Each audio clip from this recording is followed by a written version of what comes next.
talk about the 5 things that matter, 5 things that will matter, and a daily pack rip. Here is your host, Kyle Elfrink.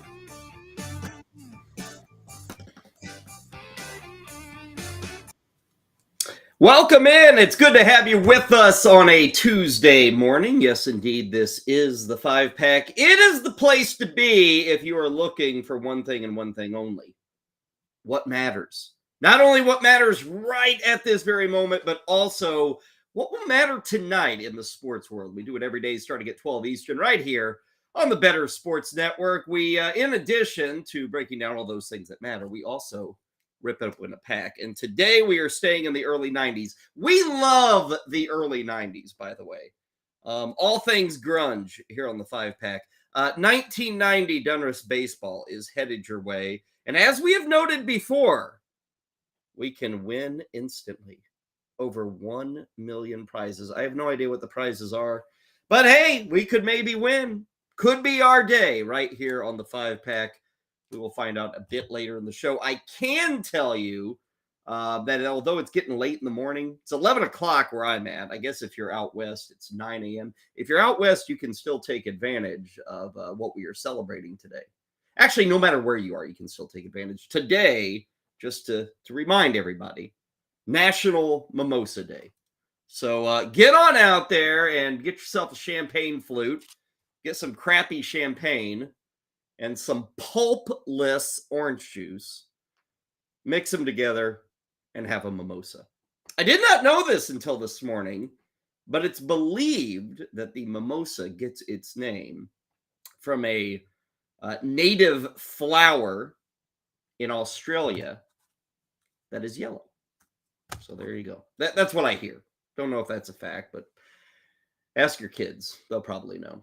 Good to have you with us. Great to have our producer, Heather Klein. Let us get rolling. Let us start with the 5 things that matter right at this moment. We've got 5 items to get you up to date on for this Tuesday.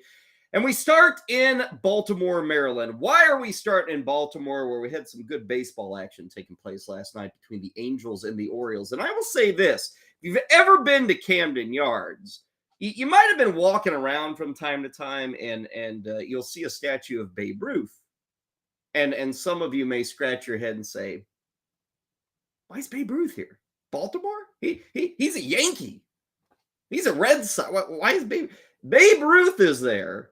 Because Babe Ruth was born in Baltimore. Babe Ruth was actually born like 2 or 3 blocks away from Camden Yards. There's a whole museum you can check out there, the old row house that he was born in. Additionally, it is rumored, again, kind of like the origination of the mimosa name, it is rumored that Babe's father, and this will shock everybody who knows anything about Babe Ruth, that Babe Ruth's father ran a saloon in Baltimore.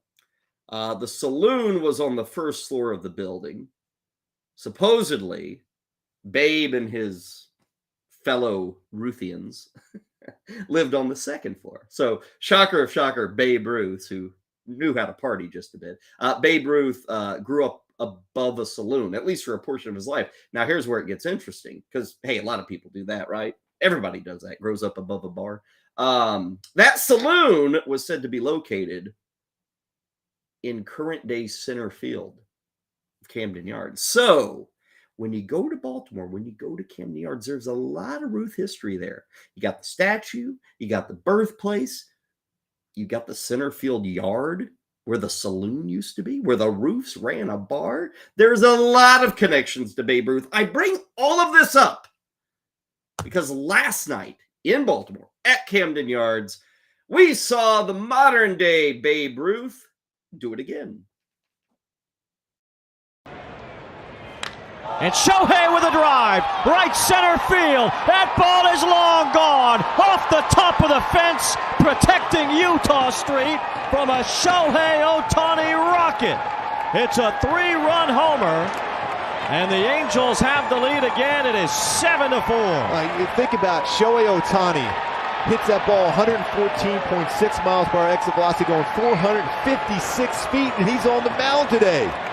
It's a 3-run home run. What a shot. Shohei. Incredible.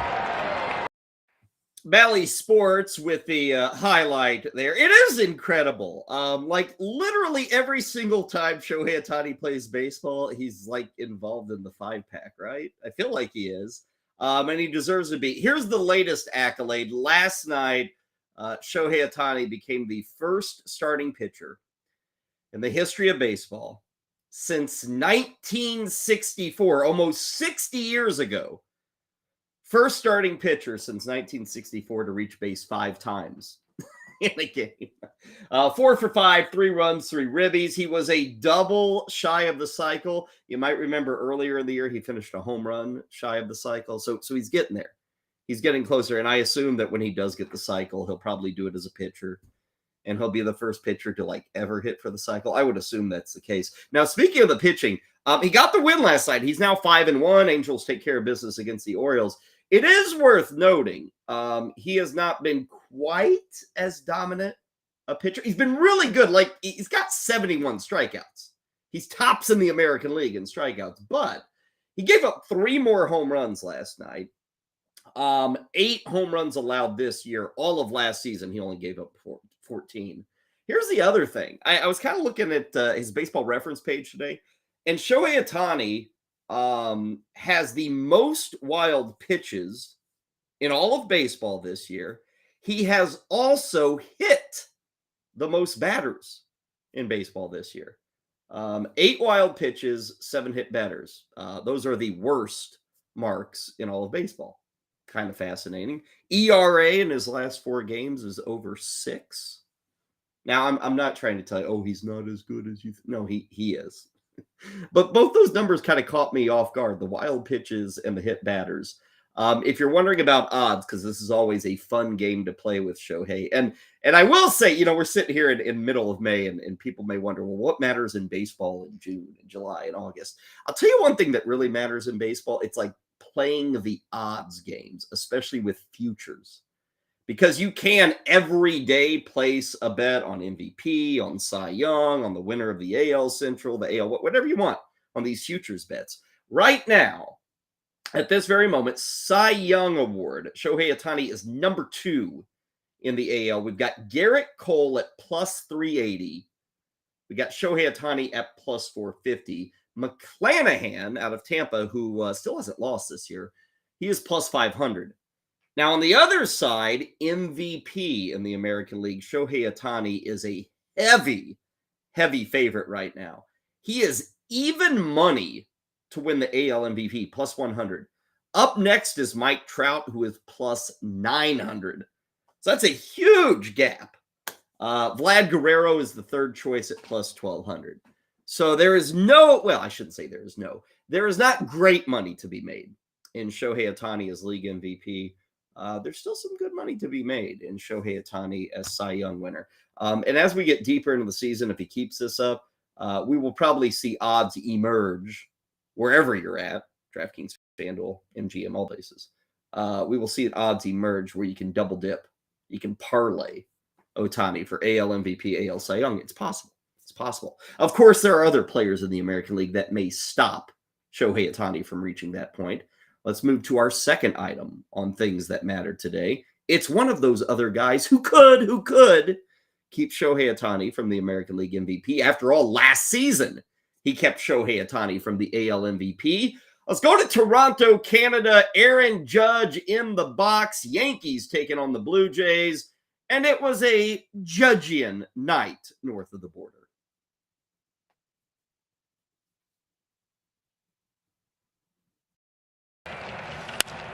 High drive, right field, going back, Springer turning, looking, see ya! A home run the other way for Judge, and it's 1-0 Yankees.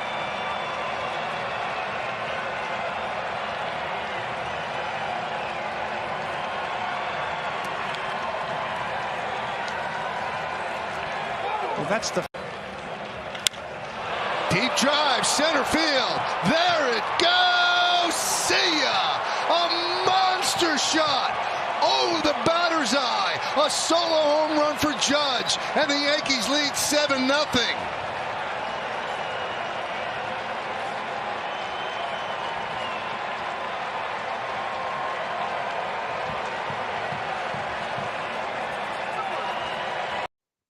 7-0, the lead at that point. Couple of home runs for Aaron Judge with the win. The Yankees, who just about a half week ago were 10 games out, they're now 7.5 out in the American League East.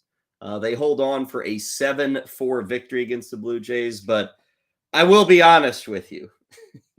My brethren in the media, they just don't want to give the credit for the 2 home runs. No, there is something else going on with Aaron Judge. We've got to find something else, right? For instance, let's take you to the Blue Jays television coverage. This is SN Network out of Canada. They're kind of like the ESPN of Canada.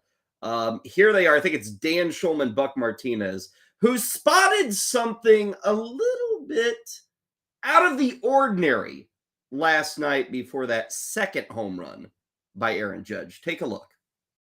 And it's 2-2. All right, Buck. So you and I looked at each other at the same moment right when we saw this 3 pitches ago. Watch what he's looking at. Yeah. What is that? Where's he looking? Where is he looking? And he did it more than once. Yeah. It's really, really unusual. But you and I both looked at each other when we saw that. Like, did you see what I saw? Yeah. And did you see what I saw? I did. And let the discussion and controversy be. Was Aaron Judge looking to the dugout, his own dugout there in Toronto, to maybe get a relay of what pitch was headed? Is that why later in that bat he would hit a home run? Those eagle-eyed SN experts there in Canada. They must have good eyesight north of the border.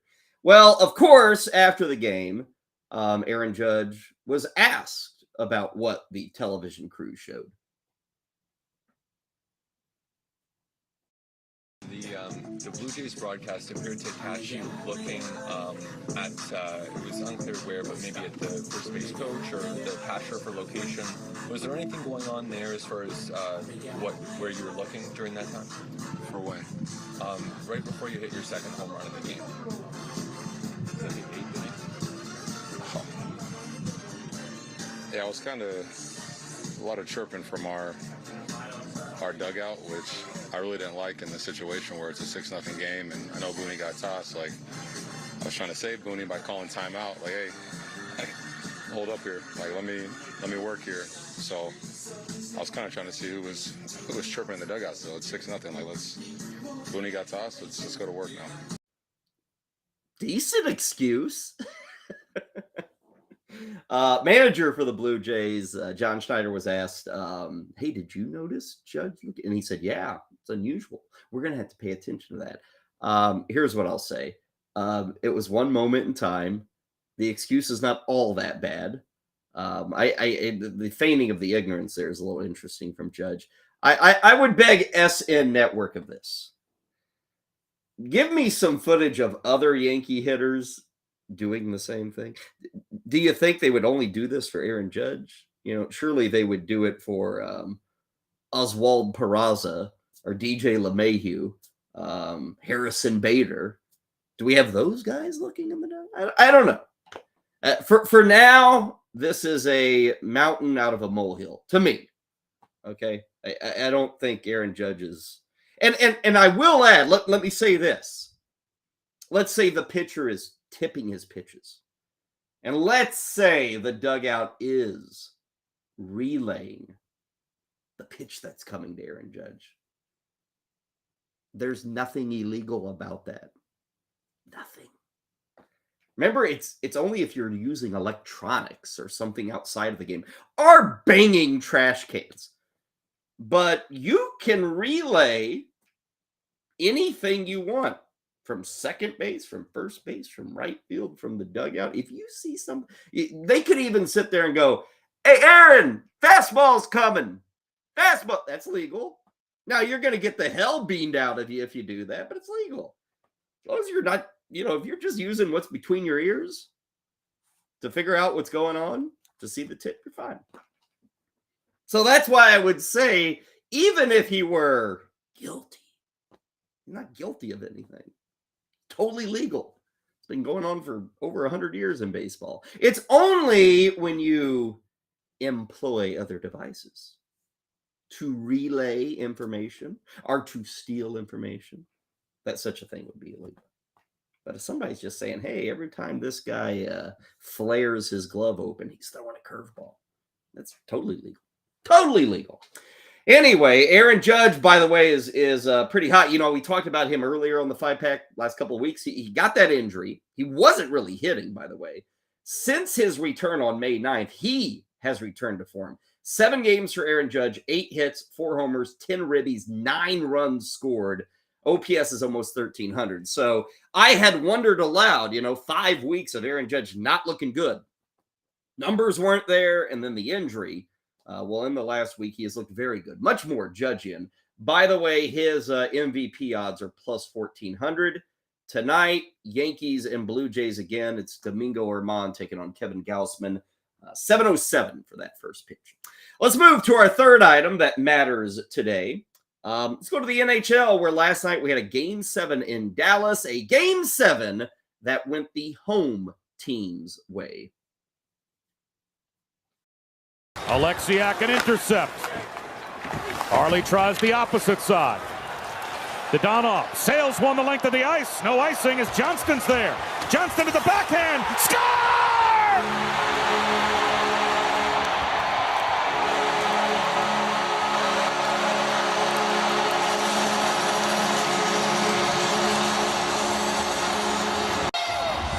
To the sidewall, back to the point, done towards the net, save Ottinger, it ends up in the corner, Ben has the puck, clears the zone, Game 7 is over.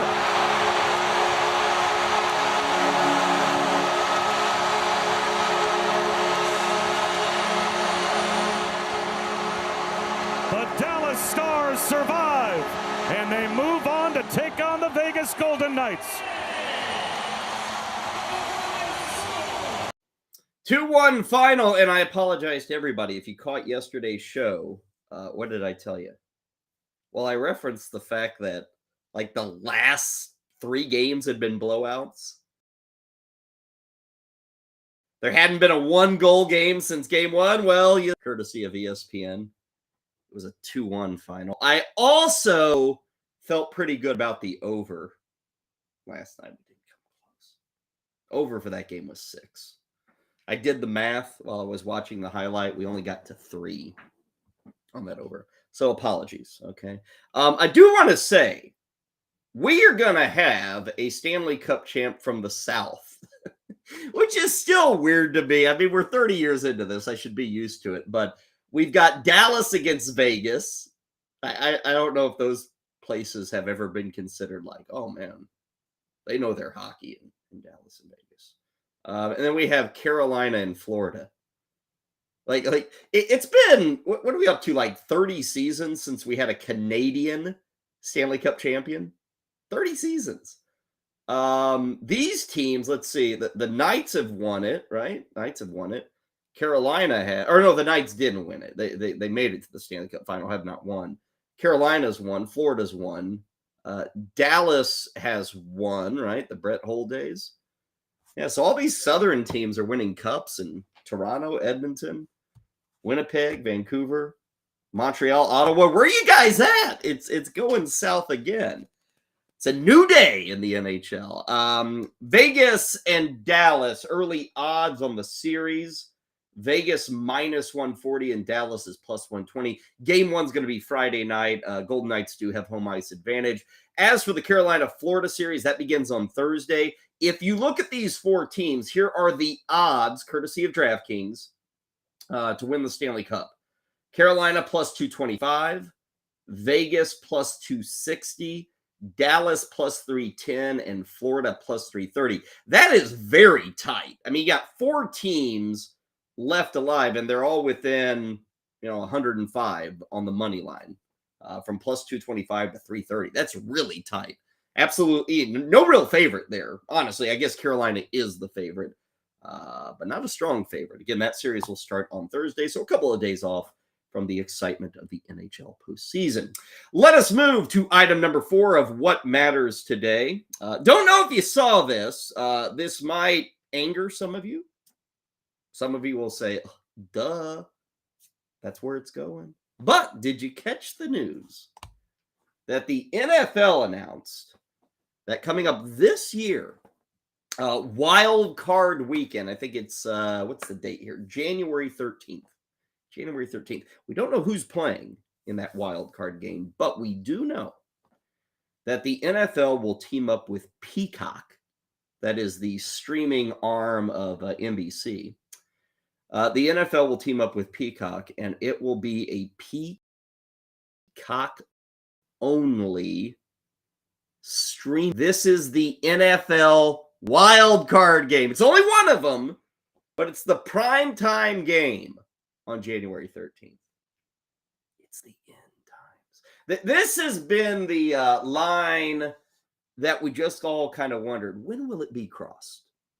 When will baseball put a playoff game on a streaming-only service? When will the NFL dare put a playoff game? Well, now it's happened. According to the Wall Street Journal, would you like to know how much the NFL is getting to take this game away from free television and to put it on Peacock, which is a subscriber-based system? $110 million. One game. This is not a multi-year agreement. This is one game. According to the Wall Street Journal, $110 million. Now, is this going to get anybody to... Yeah, this will get people to subscribe to Peacock. I will note, let's say that playoff game is, the Chargers against the Bengals. If that's the case, the home markets will actually get the game on their local NBC affiliate, but everybody else will have to go to Peacock. Right now, Peacock has 22 million subscribers. Is that good? Is that bad? In one aspect, you're like, holy cow, wow, 22 million subscribers. That's impressive. But I'll tell you this, even with 22 million subscribers, would you like to guess how much money Peacock lost last year? Just take a wild guess, It's Comcast, NBC. 22 million subscribers, 22 million people in effect paying for the service. They lost $700 million last year. Now, I'm no brilliant financial mind, but you can't keep losing $700 million, can you? Wow. Now they're going to pay $110 million for one playoff game. We'll see. I'll be honest with you. Let me be totally honest with you. I ain't subscribing. Not for one playoff game. No way. Not interested. And I would consider myself a football fan. I'm talking about football in the middle of May. But I will be, in my world, the Prime stuff we get for free because you sign up for that with your delivery. It comes for free. You're a Prime member. Okay. I don't ever watch Prime. Netflix we get. I watch it occasionally. I don't do Peacock. I don't do Paramount. Don't do HBO Max. Like I'm an old fogey, admittedly. I don't stream, but I wonder if this will this change the fortunes of Peacock? I don't know. Maybe. I guess Amazon Prime proved that you could throw Thursday Night Football on a streaming only service. And don't know if they made a lot of money. In fact, I know they lost a ton of money. But it's kind of crazy. It's happening. And hey, if it's happening now, it's only going to happen more. Even if this thing, wow, we spent $110 million and, we made $40 million. Wow, it's a loss. But we got an extra 5 million subscribers. I don't know. I don't know how these companies gauge the success of such a decision. But I do know this. The NFL will say this is a rousing success. We just made $110 million on one playoff game. Sign us up for another playoff game. In fact, let's increase the playoffs. Let's allow 20 teams to make the postseason, and let's sell all these extra games to Paramount Plus. It's coming. It's coming. There's money to be made. Speaking of money, let's go to the fifth item that matters. This one also deals with the NFL. This one also deals with money, although it's not the NFL taking money. It's not a broadcaster taking money. It's a player who cares about money. Check this out. Here's the announcement. Here's the Twitter post yesterday, courtesy of the NFL on CBS. Guess who's coming to an NFL pregame show near you this year? That would be Matt Ryan, who the last time you saw Matt Ryan, he looked horrible. He looks better here. He cleaned up well. This looks like a guy I'd listen to talk about the NFL, right? I wouldn't let him be my quarterback, but this guy can talk to me about the NFL. I don't care what Matt Ryan is making as an analyst. This has nothing to do with that. In fact, I don't even know. But I wanted to bring this up because we so often talk about teams sticking it to the players and, kind of the future, what is your career like after what's your post-playing career look like, all that stuff. I will point this out. This matters because Matt Ryan is doing a hell of a good job of sticking it to the NFL, specifically sticking it to the owners. The owners and GMs and all these teams have so many ways of cutting guys and not having to pay guys. And, your contract was for $110 million. And by the time it's over, you made 60, the whole guaranteed money thing. Matt Ryan, who he was released by the Colts, I'm going to say 2 months ago. And he's old and he looked washed up. He looked terrible last year. Doesn't have a new employer, but the Colts released him. They saved about $6 million in cap space. It's all very confusing, but he was due like $18 million. So they saved a lot of money. But Matt Ryan still gets $12 million. That's a part of his contract. As long as, and here's the kicker. Matt Ryan gets his $12 million as long as he is not retired and is assumed to be seeking NFL employment. Now, you might say to yourself, wait a second, he's going to be an analyst for CBS. It is noteworthy that in the posting by Matt Ryan to announce his arrival at CBS, he did not say he's retired. Because if he'd said he's retired, you forfeit the money. So he keeps the $12 million. Now, I guess the Colts could, it's funny. I want to say the Colts could cry, or it is $12 million. Even a business cares about $12 million. Even Peacock would care about $12 million. But Matt Ryan, as it's currently assumed, he's not retired and he is an analyst. He's providing insight for CBS. I guess he is still a current NFL player, or he's currently seeking employment, to which I will say, I am also currently seeking employment in the NFL. Can I have some money? Maybe just a few bucks from Matt Ryan. But I guess he gets to keep his money. So he'll make a few bucks from CBS. I don't know. Maybe he's doing it for free because he says, I'm already making $12 million. I can begin my broadcast. I don't know. But full credit to Matt Ryan, his agents, and everybody around him. You're making the money while you're not risking your health. Brilliant plan. Absolutely brilliant. Those are the 5 things that matter today, at least as far as I see it. What about you? Give us a tweet. Give us a thought. What are you thinking about on this Tuesday Sports Day? We'd love to hear from you here on the 5-Pack. When we return, 5 things that will matter for later today. First, though, let's go to Mark, who's got some further thoughts, I should add, on Aaron Judge and what some are calling Judge Gate.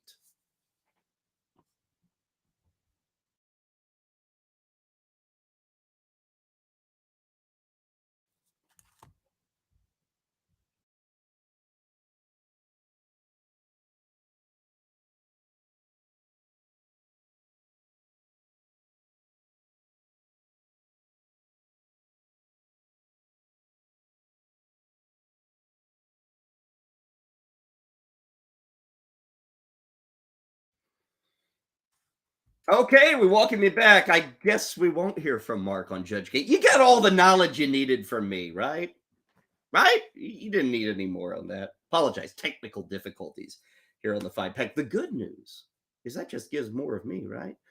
Everyone needs more of Kyle, right? Wink, wink. We welcome you back into the 5-Pack.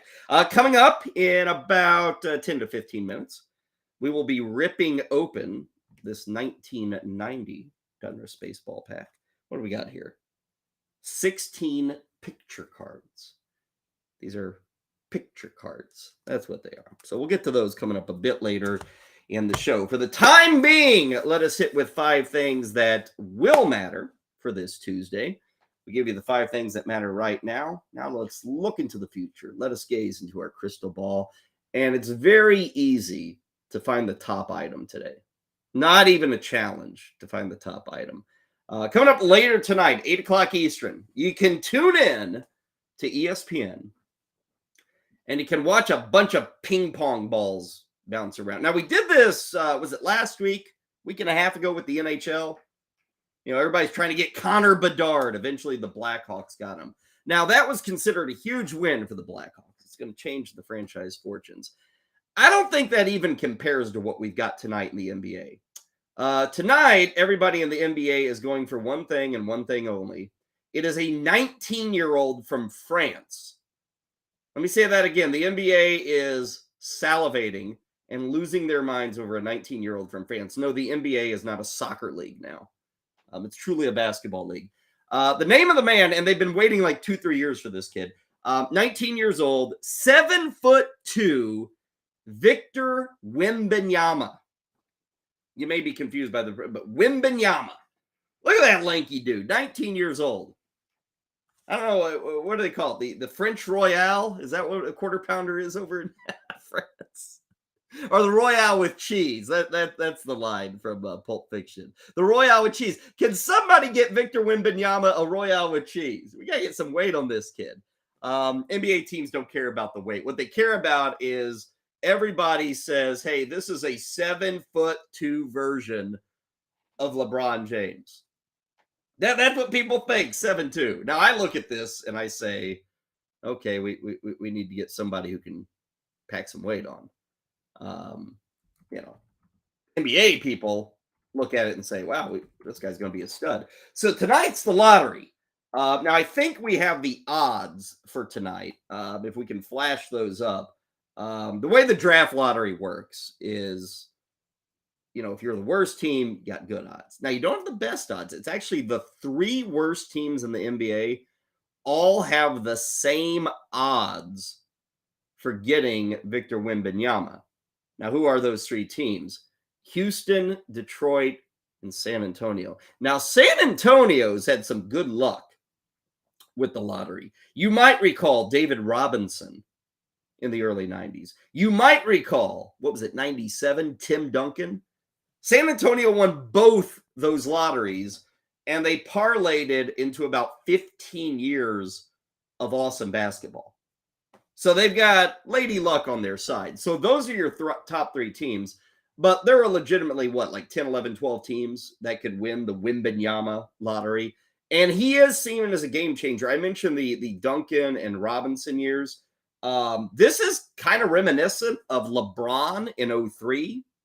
Who would get, everybody knew he's the number one guy. Cleveland, wonder of wonders. LeBron, an Ohio kid in Cleveland, wins the number 1 pick. Shaquille O'Neal in 93. That's when Orlando won it. You can go back to, was it Pat Ewing in 85? I would say the last time, the LeBron was huge in 2003. I would argue in 2019 when New Orleans got Zion Williamson, everybody knew Zion is the number 1 guy. He's your game changer. He's what matters. Who gets him will have the future at their feet. Well, New Orleans got Zion, but as we know, all they've had is a bunch of injuries. It's kind of been the Sam Bowie route, the Greg Oden route that has happened to the New Orleans Pelicans. So tonight's a biggie, and I always wonder this. This is how I think. And this is going to sound crazy to NBA fans or to NBA draft nicks. But if you get the number 1 pick, now if you're San Antonio, you've honestly been gunning for this for 2 years. So you're keeping the pick. Houston and Detroit, these franchises have been junk for 3-4 years now. They're aiming for Wembanyama. So if they get the number 1 pick, they're keeping it. Okay, signed, sealed, and delivered. In fact, I would say 90% of the teams that may get Wembanyama, it's a no doubt, he's our guy. They're ecstatic. They're building. And you see the teams there, like Charlotte, Portland, Indiana, Utah, all these, Dallas especially. But Maybe there's a team like a Toronto. And again, this is a hard sell to your fan base. But if you get the number 1 pick, you could literally trade it for whatever the hell you want. Like, you could. And to anybody. Now, I'm not saying anyone will do that. In fact, I think the chances are like 2%. But I wonder what kind of offers you could get for Wembanyama. Because, like, let's say Charlotte gets it. They got a 12.5% chance of getting it. I think they'll take him. But if Dallas says, hey, man, you want everybody on our team not named Luka? You want every pick that we have over the next 3 years? Charlotte, you want that? I don't know. Now, this kid's considered, again, LeBron worthy. If that's true, you don't trade it. You can't. You got your league MVP guy. But I'd love to see, maybe a team that says, we're interested in parlaying this into like 4 players and 5 draft picks, which sounds crazy on the surface, but maybe it's doable. Anyway, tonight, 8 o'clock ESPN, we'll have that draft lottery. Speaking of the NBA, we also have an NBA game tonight, a Western Conference Finals game, game 1, and it's going to matter, between the LA Lakers and the Denver Nuggets. That will follow the NBA draft lottery on ESPN. You can catch it tonight, 8:30 is our tip-off. You see the 2 big names there. Number 6, LeBron, number 15, Jokic. Don't want to forget about Jamal Murray and Anthony Davis, but let's be honest, this is LeBron versus Jokic. Here's the thing here. You've got, even though it's weird to call Jokic new blood, he kind of is. He's never made an NBA Finals. Never. You know who's made some NBA Finals? It's LeBron. Oh, yeah, it's LeBron. Do you realize that if he makes the finals here, he will have made 11 NBA Finals? The dude's 38 years old. I looked it up. Kareem Abdul-Jabbar was having his final good year at 38. And the Lakers were still a powerhouse. So he was still doing his thing for the most part. Although I looked at it when Abdul-Jabbar was 38. Remember, this is, what was he, 7'2", 7'3"? He was averaging 6 rebounds a game. Kind of weird. Michael Jordan, at the age of 38, was coming back from his second retirement. He was playing with the Washington Wizards, and he was averaging over 20 points a game, but he was no longer considered like a top 10 player in the NBA. Like, I hope people realize you got a 38-year-old in LeBron James, and I realize anytime you bring up his name, people like get pissed off and angry at him. What? The dude is out of his mind good. He has been a top 10 player in the NBA for 2 full decades now. Like, every year. 20 years. He's still a top 10 dude. 38 years old doing this. So just want to remind you, like, your kids, 50, 60, 70, your grandkids, all these years from now, you saw LeBron? Yeah, but I got bored by LeBron and I didn't appreciate it. You really going to say that? Anyway, LeBron and the Lakers are here. They're a 7 seed, by the way. They're not supposed to be here. The reason they are here, they've got LeBron and Anthony Davis. That helps. But also, about 2 months ago, they went all in on the trading deadline, and they didn't do it with big names because they couldn't. They didn't have the salary cap space. But they did it with a lot of pieces. You know, they brought in Rui Hachimura. They brought in Jared Vanderbilt. They had D'Angelo Russell come in. The other day, after taking care of the Warriors, LeBron in the postgame kind of talked about those trade deadline acquisitions and how they changed the Lakers leading into the playoffs. Gave us a lot of depth. It gave us another ball handler and D'Lo to time to take some pressure off DS and take some pressure off AR at times. And even myself, it gives us a lot of length when we added Rui and added Vando. We were very small early in the season. So we would get stops, but our rebounding was very difficult and challenging for us. So now with the length that we had, we was able to rebound a lot better. And then I think the guys that came in, they just came in with no expectations. They just came in and said, okay, well, let's figure this thing out. Expectations for this series. Denver is minus 160 to win it. Remember, they're the top team in the Western Conference. They finished number 1, but only minus 160 facing the 7-seeded Lakers. Lakers are plus 135. I looked over at DraftKings, and I remind everybody, go to fantasyalarm.com/DraftKings. You can get a nice bonus, a huge bonus on your first deposit when you use that link. But you can find some over-unders for LeBron and for Jokic, and really for all the players, but I wanted to spotlight those two because they're the big names. Here are the over-unders for points. Jokic, 28.2, LeBron, 25.2. This is for the entire series. Rebounds, Jokic, 12.9, LeBron, 8.9. And assists, we have Jokic at 9.6, LeBron at 5.8. So if you want to do these individual props, which is part of the beauty of legalized wagering, you can do it there. Game 1 tonight as we get rolling for Denver taking on the LA Lakers.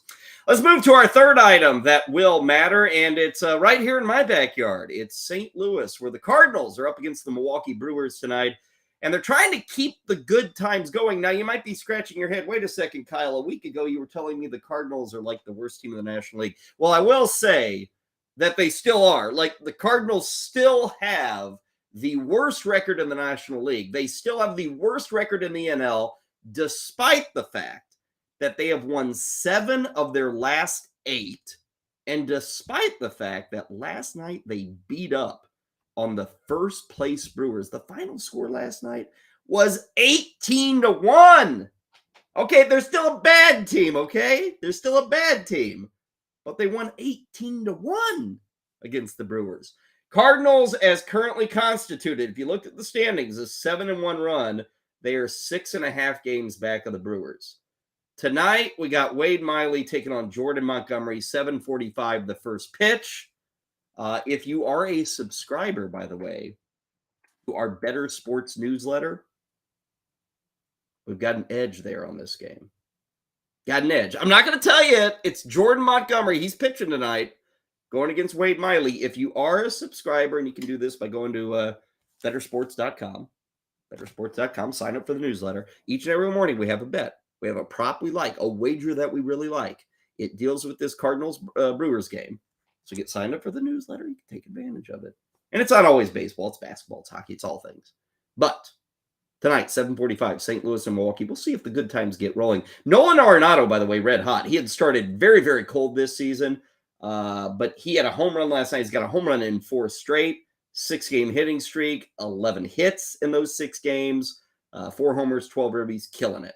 And the other Nolan in that lineup, Nolan Gorman, also doing quite well for the St. Louis Cardinals. So that is item number 3. Let us move to our fourth item that will matter.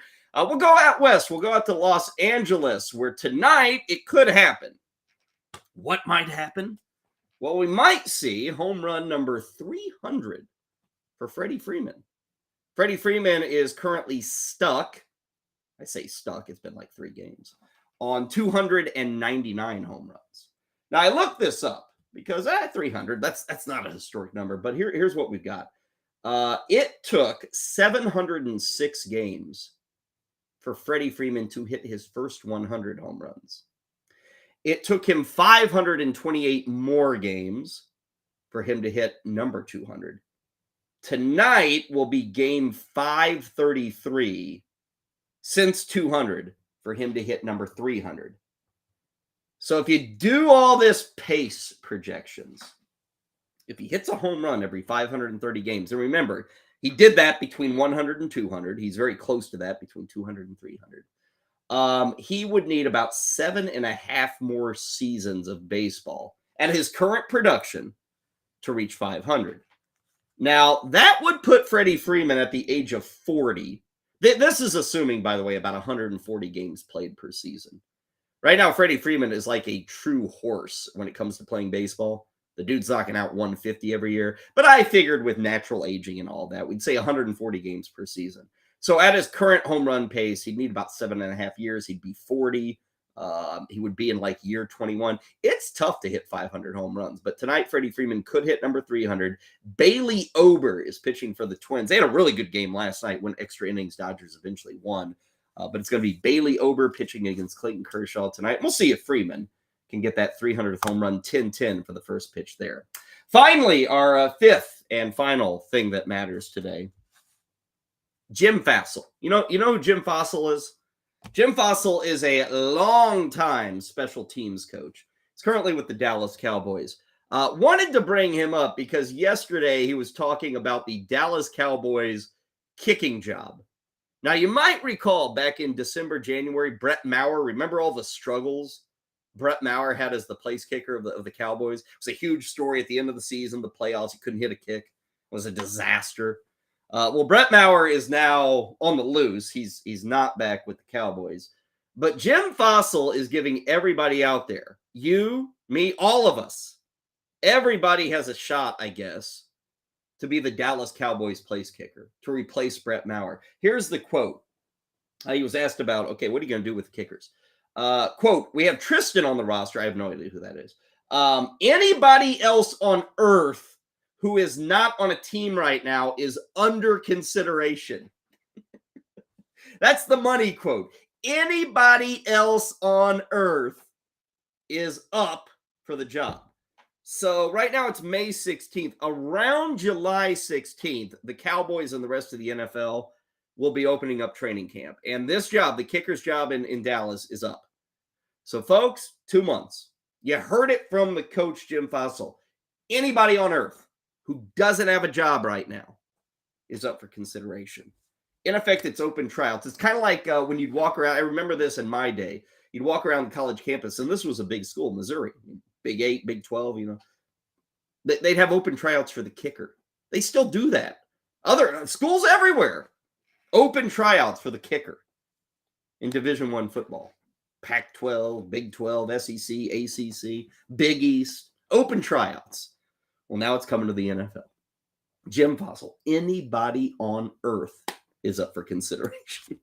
So, if you're looking for some money, some coin, maybe not Matt Ryan money, but you're looking for some money, get those shoes on, work out the leg, and get rolling. You may become the place kicker of America's team.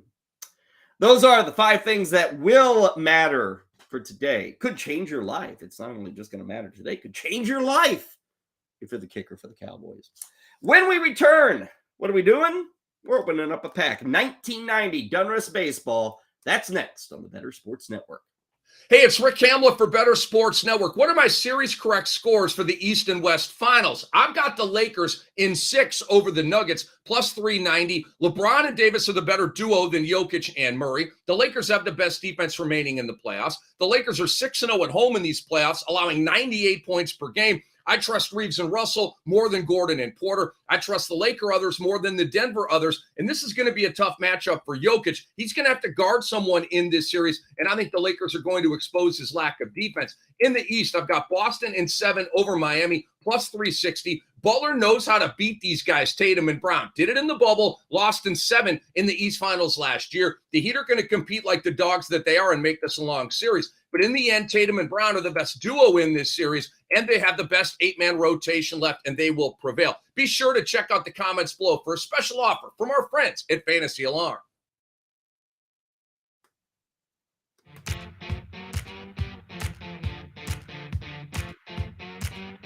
Time now for the Daily Pack Rip on the 5-Pack with Kyle Elfrink. And today we are staying in the legendary year of 1990. Don't ask me why that's legendary. I just decided to call it. It must be legendary. Yesterday we did 1990 Fleer baseball. Today, 1990 Donruss. And as I noted yesterday with Fleer, same thing for Donruss. You can literally fall out of bed and land on like 5 packs of these. Doesn't matter where you live either. They're everywhere. So let's get opening, shall we? Boy, let's get trying to remove the wax pack. I think this happened last 2 weeks ago when we did this set. The wax just stuck. This isn't as bad, but it's waxy. Woo! Can make candles out of this puppy. Okay, let's get to our Donruss cards. These are okay looking cards. A lot of red. I mean, just God, same thing as yesterday. Checklist. What is it? I feel like all these packs were already ripped open and people said, just put a checklist in there. Okay, I'm on to you people. checklist. One of our now. Oh, wait a second. Let me get that pack back here. What's this say? Okay. I realize it's 33 years later, but this is false advertising, right? Because here's what it says. Remember, I showed you this earlier. See that 16? What's that word? Picture, right? That's picture, right? That's what it says. Picture. Where's the picture on here? Huh? This is one of my 16 cards. I don't see a picture. Come on, Donruss. No picture. Am I missing something? See a lot of names. See a lot of letters. I even see red. No picture. That is false advertising. All right? Huh. Okay, now we've got other pictures. Pretty good ones here too. Okay, let's start off. Paul Sorrento, giant lefty swinging first baseman, even with some chaw. If they produced this card in 2023 and a guy was standing in the batter's cage with that much tobacco hanging in his mouth, they'd edit it out. Not in 1990. They're like, dude, Paul Sorrento's a stud. Kids, get yourself some Red Man. Paul Sorrento, choose Red Man. So should you. He was mostly a strikeout man. He was fine. He had a couple of nice years with Cleveland once he got out of Minnesota. A team MVP guard, one of the best names of all time, Chili Davis, who became a longtime hitting coach in Major League Baseball. Team MVP that year. Let's see. Charles Theodore Davis hit 271, 22 homers, 90 ribbies, scored 81 runs. Pretty rough year for the Angels. Not that he was bad, but not the greatest MVP there. Now, here's a card that might actually be worth something, seriously. Because when this card was produced in 1990, this guy was the toast of baseball. This guy was higher on the food chain than Ken Griffey Jr. This guy was the legendary Bo Jackson. And this is a Diamond Kings card. This is card number 1, Diamond King, Bo Jackson. So they would do this in effect. You'd have an MVP card for like Chili Davis. Then every team would have their Diamond King. And Bo Jackson was it for Kansas City. If America learned anything about Bo Jackson, it's this. Bo knows baseball. He broke loose in 1980. Now, here's what's interesting. He was a uniquely productive hitter in that his 132 hits produced 105 ribbies for a .795 productivity factor. What the hell is that?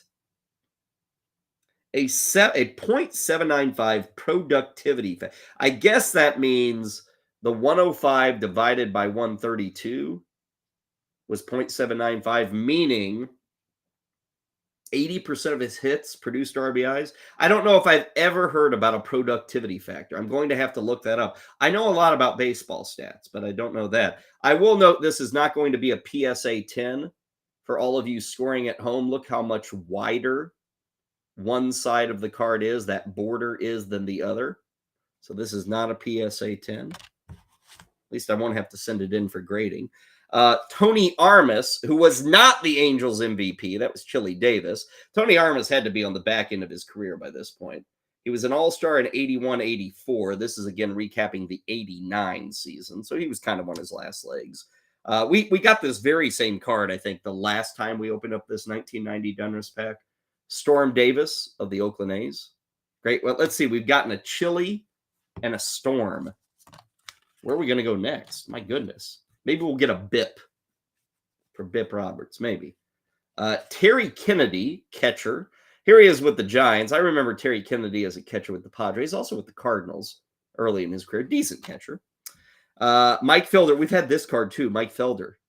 I remember that card distinctly because I love that Brewers hat, but he was a know-nothing outfielder. Andres Thomas, who was, if memory serves correct, was a big shortstop. Back in the late 80s, early 90s, you had Cal Ripken Jr., big shortstop, and then eventually you had A-Rod and, guys who stood like 6'4", but usually shortstops are guys who are like 5'11". If I remember, and I guess my memory's not great. It's not bad. 6'1" was the height there for Andres Perez Thomas. Decent player, kind of always left more on the bone than he thought. He thought he could be more. Here's Kenny Phelps, who, what was it? The other day we were opening a pack of cards, and Kenny Phelps, I made fun of him because of the eye black. He was trying to look cool. He got rid of the glasses, and then he went to the eye black. And I said, oh, Kenny, come on, who are you trying to fool? I guess he got the message, because here's Kenny Phelps with no glasses and no eye black. He's also with the Oakland A's. Huh. Kenny Phelps. This might have been, this couldn't have been taken there. No way. I'm trying to think. I was going to say this might have been taken because in 89, that was the Giants-A's World Series, right? I believe so. Here's Kenny Phelps. That stadium behind him, I am certain that is Candlestick Park. Certain of that. I'm not going to say this photo was taken before the earthquake happened, but it could have been. Because remember, we didn't have interleague play back in 1990. So this could be a moment in time before the big 89 earthquake hit. That may have been the day of that game. Seriously. So, I don't know. Just kind of guessing. Xavier Hernandez. Now, here again, that's Oakland. That's the Coliseum behind him. In that 89 season, I think it was a Blue Jays-A's series. And look how packed Oakland is. I bet this was also taken in October during the playoffs. In fact, trying to see if there's any bunting. I don't see any. But that would be a hint. Man, I love being a card investigator. Kevin McReynolds, we've seen him on the show before. Decent player with San Diego. Came to the Mets in the Kevin Mitchell trade. Had some good power years with the Mets. Bryn Smith. This guy was with the Expos throughout the 80s, and I don't know if you can tell it there. He got the orange beard. Bryn Smith always pitched with a beard. And it always, as a child, made me think that Montreal must be really, really cold, even though they played in a dome. Bryn Smith always had a beard. This man was like, this guy had a beard when he was 16. That's kind of how Bryn Smith came off, and a pretty good pitcher. Here's another team MVP. Back when the Pirates were legit, Bobby Bonilla. Yes, Bobby Bonilla, before he became a punchline for the New York Mets. Third baseman, Bobby Bonilla there. Team MVP. Let's see, an 89. And you don't see this very often. Check out the games played. 163 for Bobby Bonilla. That's tough to do. Let's see, 24 homers, 86 ribbies, 96 runs, 8 stolen bases. Barry Bonds would eventually become the team MVP for like the next 5 years, but Bonilla getting it in 89. Knuckleballer Charlie Huff, and you always love when a guy is known for a pitch. There he is throwing it. See that? See his hands up there? Throwing the knuckleball. That's what Charlie Huff was known for. About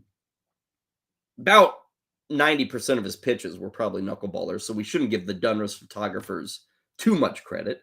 And then finally, we finish off the set with Glenn Wilson, who I think Glenn Wilson has stolen Kenny Phelps' glasses. So they must have ended up in Glenn Wilson's handbag because he's now got the glasses.